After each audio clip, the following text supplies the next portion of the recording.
नमस्कार, capital TV Uttar Pradesh की special story देख रहे हैं पर मैं हूं आपके साथ दिव्या सिंह। देश में साइबर फ्रॉड के मामलों में लगातार इजाफा हो रहा है। लगातार नए तरीकों से शातिर साइबर ठग लोगों को चूना लगा रहे हैं। बीते 3 साल में बड़ी संख्या में लोगों की जेब पर ठगों ने कड़ा वार किया है, जिसके बाद लोगों को इससे जुड़ी ठगी से बचने के लिए जागरूकता अभियान भी चलाया गया। वहीं यूपी के अलग अलग जिलों से लगातार साइबर ठगी के हैरान करने वाले मामले सामने आ रहे हैं। हालांकि यूपी पुलिस ऐसे ठगों को दबोचने का काम भी कर रही है, लेकिन जो ताजा मामला सामने आया है उसको जानकर आप भी चौंक जाएंगे। तेजी से बढ़ रहा साइबर ठगी का मामला। साइबर शातिरों ने बनाया 21 लोगों को शिकार। ठगों ने बदल लिया ठगी करने का तरीका। सीएम योगी के आदेश पर एक्शन में पुलिस। पिछले कुछ साल में साइबर फ्रॉड के मामले काफी तेजी से बढ़े, हालांकि इसको लेकर सख्त कदम भी उठाए जा रहे हैं। वहीं यूपी से कई मामले सामने आए। दरअसल प्रयागराज में साइबर ठगी के मामले बढ़ गए। पिछले साल 5 लाख या इससे अधिक रुपए की ठगी के 18 मामले सामने आए थे। इस साल जनवरी से अब तक लगभग 6 महीने में ही यह संख्या 21 पहुंच गई है। खास बात यह है कि इस 21 में से 2 मामले ऐसे हैं जिसमें ठगी की रकम 1 करोड़ से अधिक है।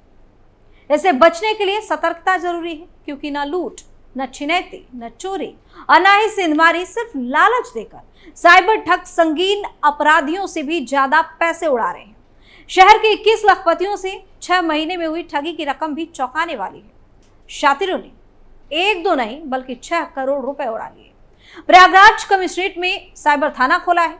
अभी इस थाने में 5 लाख से ज्यादा के ठगी के मामले ही दर्ज हो रहे हैं।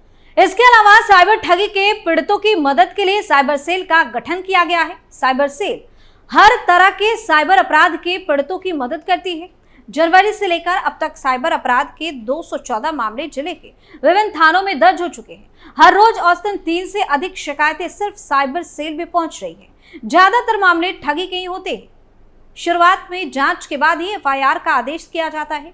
इस दौरान कई पीड़ित बार बार थाने का चक्कर लगाकर मुकदमा भी नहीं दर्ज कराते। बता दें कि जॉर्ज टाउन की एक बुजुर्ग महिला को साइबर ठगों ने वीडियो कॉल करके 3 दिन तक डिजिटल अरेस्ट कर घर में बंधक बनाए रखा। साइबर ठगों ने अपने बैंक खाते में 1 करोड़ 48 लाख रुपए ऑनलाइन ट्रांसफर करवा लिए। साइबर सेल ने ठगी का केस दर्ज करके इस घटना का खुलासा किया। हालांकि मुख्य आरोपी अभी पकड़ा नहीं जा सका है। पता चला है कि वह नेपाल में छिपा हुआ है। वहीं कालिंदीपुरम निवासी पूर्व सीएम डॉक्टर आलोक वर्मा को अनुराग ठाकुर के नाम से एक व्यक्ति ने व्हाट्सएप ग्रुप में जोड़ा। ऑनलाइन ट्रेडिंग के नाम पर लालच देकर निवेश कराया। डॉक्टर ने कई बार में 1 करोड़ 26 लाख रुपए निवेश किए। साइबर ठगों ने ट्रेंडिंग पेज बनाकर डॉक्टर आलोक से 3 करोड़ 11 लाख रुपए की मार्केट वैल्यू बताई, लेकिन रुपए कैश कराने के लिए कहने पर 3 करोड़ 17 लाख का लोन दिखाकर पेज ब्लॉक कर दिया। ठगी के शिकार हुए पूर्व सीएमओ ने साइबर थाने में रिपोर्ट भी दर्ज कराई है। अब गौर करने वाली बात यह है कि अब इनके जो तरीके हैं ठगी करने के, वो धीरे धीरे बदलते जाते हैं। पहले ओटीपी पूछकर साइबर ठग ऑनलाइन पैसा खातों से निकाल लेते थे, लेकिन लोगों में ठगी के इस तरीके के प्रति जागरूकता बढ़ने के बाद इस तरह की ठगी में कमी आई। अब नए तरीके से साइबर ठगी के शिकार बना रहे। बुजुर्गों को डिजिटल अरेस्ट कर उनसे ठगी करने के साथ ही महिलाओं को उनके बेटे को दुष्कर्म केस में फंसाने की धमकी देकर शिकार बना रहे। इन मामलों को लेकर साइबर थाना प्रभारी राजीव तिवारी ने बताया कि साइबर ठगों से बचने के लिए जागरूकता बहुत जरूरी है। अगर कोई भी पुलिसकर्मी बनकर कॉल करे तो डरने की जगह सीधे 1930 साइबर थाने या साइबर हेल्पलाइन नंबर पर कॉल करना चाहिए। साइबर ठगों से पीड़ित होने वालों की मदद के लिए जिले के हर थाने में साइबर हेल्प डेस्क बनाया गया है। वहीं उत्तर प्रदेश के ग्रेटर नोएडा में हुए साइबर फ्रॉड केस में पुलिस को बड़ी सफलता हाथ लगी है। शेयर में निवेश के नाम पर एक शख्स ने 48,50,000 रुपए की ठगी करने वाले गैंग में शामिल निजी बैंक के कर्मचारी समेत 2 लोगों को साइबर क्राइम पुलिस ने गिरफ्तार किया है। ये दोनों मिलकर अब तक करोड़ों रुपए की ठगी कर चुके हैं। बैंक कर्मी के साथ मिलकर साइबर ठग फर्जी कंपनियों के नाम से खाता खुलवाता था। जांच में सामने आया कि इन लोगों ने कई बैंकों में खाते खोल रखे हैं और अब तक करोड़ों रुपए का ट्रांजैक्शन भी कर चुके हैं। पुलिस ने 3 लाख रुपए से अधिक रकम फ्रीज कराई। इस गैंग में शामिल अन्य जालसाजों के बारे में पता लगाया जा रहा है। जानकारी के अनुसार 16 जून को एक व्यक्ति ने साइबर क्राइम थाने में 48,50,000 रुपए की साइबर ठगी की रिपोर्ट दर्ज कराई थी।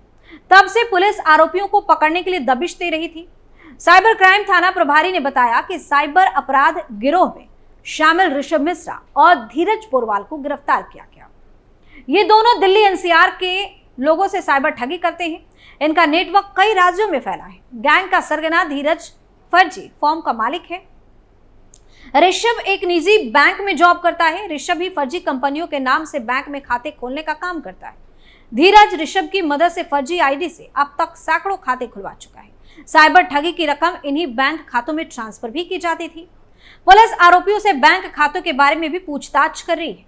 बताया जा रहा है कि इनके संपर्क में और भी बैंक कर्मचारी हैं। हालांकि अभी तक इस बात की पुष्टि नहीं हो पाई। मौके पर साइबर अपराध में उपयोग करने वाले फोन को पुलिस ने बरामद कर लिया है। वहीं पुलिस गिरफ्त में आया ऋषभ मिश्रा जौनपुर का मूल निवासी बताया जा रहा है। निजी बैंक की बहराइच शाखा में तैनात है। इसकी मदद से ही साइबर गैंग के सरगना ने खाता खुलवाया था। इसके बाद साइबर अपराध में वसूली हुई धनराशि इन्हीं खातों में डाली जाती थी। आरोपी अब तक सैकड़ों फर्जी फॉर्म के नाम पर खाते खोल चुके हैं। पुलिस इससे सख्ती से पूछताछ कर रही है। गैंग का सरगना धीरज पोरवाल न्यू अशोक नगर दिल्ली के पोरवाल ट्रेड्स नाम से ऑफिस खोल रखा था। फर्जी दस्तावेज बनाकर रहता था। पुलिस पूछताछ में आरोपी ने बताया कि साइबर ठगी के गिरफ्त में आए लोगों को अगर शक होता था तो उनको ऑफिस में बुलाकर सारी चीजें दिखाकर तसल्ली दिलाई जाती थी। इसके बाद बड़ी रकम की ठगी करते थे। साइबर अपराधी social media, Facebook, Instagram platform पर फर्जी फॉर्म का एड अपलोड भी करते थे। आरोपी अपने आप को आरके ट्रेड्स का व्यापारी बताते हैं। इसके बाद लोगों को झांसे में लेकर अपनी फर्जी कंपनी में निवेश करवा लेते हैं। निवेश करने वाले लोग जब अपना मुनाफा मांगते तो उनका नंबर ब्लॉक कर देते थे। इतना ही नहीं, टेलीग्राम एप्लीकेशन के जरिए देश भर के लोगों को टास्क पूरा करने और निवेश कराने के नाम पर 250 करोड़ रुपए की ठगी करने वाले साइबर ठग को पुलिस ने गिरफ्तार कर लिया। इन्होंने चीन के आईपी एड्रेस से सऊदी अरब में ऐप तैयार कराकर ठगी का इस बड़ी वारदात को अंजाम दिया।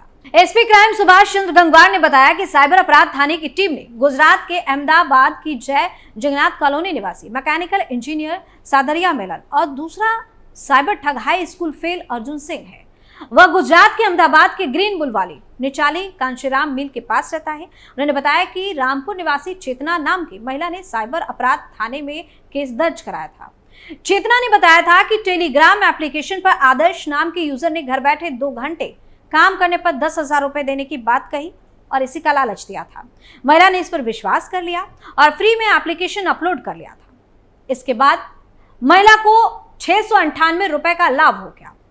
ठग ने 10,000 रुपए का टास्क दिया। महिला ने इस टास्क को पूरा किया तो महिला के खाते में 17,824 रुपए आ गए।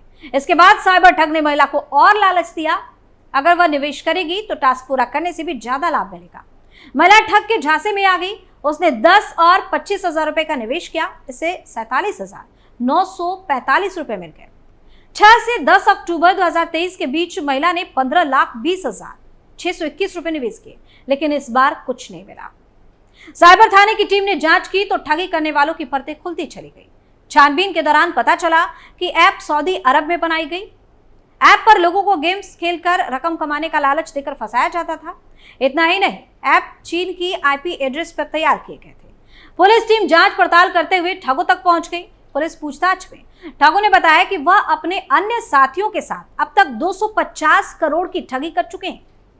वहीं पुलिस ने ठगों को कोर्ट में पेश किया, जहां से उन्हें जेल भेज दिया गया। तो इस तरह से देश में साइबर ठगी के मामले तेजी से बढ़ रहे हैं, जिससे सावधान रहने की जरूरत है और ऐसे लोगों के खिलाफ सख्त एक्शन लेना चाहिए।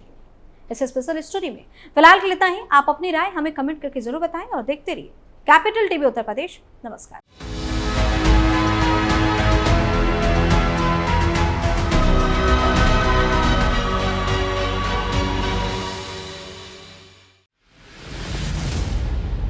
मैं राजनीति करता नहीं, पर राजनीति को बहुत गहरे तक समझता हूं। मैं लोगों के बीच रहता हूं, लोगों के मन को अच्छे से जानता हूं।